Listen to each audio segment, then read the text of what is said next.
बिस्तर पर बीमार पड़े थे। बाबा जानी करवट लेकर हल्की सी आवाज में बोले, बेटा कल क्या मंगल होगा?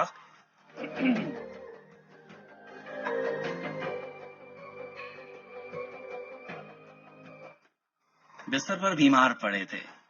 बाबा जानी करवट लेकर हल्की सी आवाज में बोले, बेटा कल क्या मंगल होगा? गर्दन मोड़े बिना में बोला, बाबा कल तो बुध का दिन है। बाबा जानी सुन ना पाए, फिर से पूछा, कल क्या दिन है बेटा? थोड़ी सी गर्दन मोड़ के मैंने लहजे में कुछ जहर मिला के मुंह को कान की सीध में लाके धाड़ से बोला, बुध है बाबा। आंखों में दो मोती चमके, सूखे से दो होंठ भी लरजे। लहजे में कुछ शहद मिलाकर बाबा बोले, बैठो बेटा, छोड़ो दिन को, दिन में क्या है, बचपन का एक किस्सा सुन लो। यही जगह थी, मैं था और तुम थे। तुमने पूछा रंग बिरंगी फूलों पर ये उड़ने वाली, इसका नाम क्या है बाबा?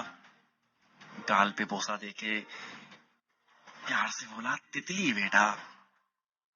तुमने पूछा क्या है बाबा? फिर से बोला, तितली बेटा। तितली तितली कहते सुनते पूरा 1 महीना गुजरा। फिर कहीं जाकर तितली कहना सीखा तूने। हर एक नाम जो सीखा तूने, कितनी बार वो पूछा तूने। तेरे भी तो दांत नहीं थे, मेरे भी अब दांत नहीं है। तेरे पास तो बाबा थे ना, थक के गोद में सो जाता था। मेरे पास तो बेटा है ना। बूढ़े से इस बच्चे के भी बाबा होते तो अच्छा होता।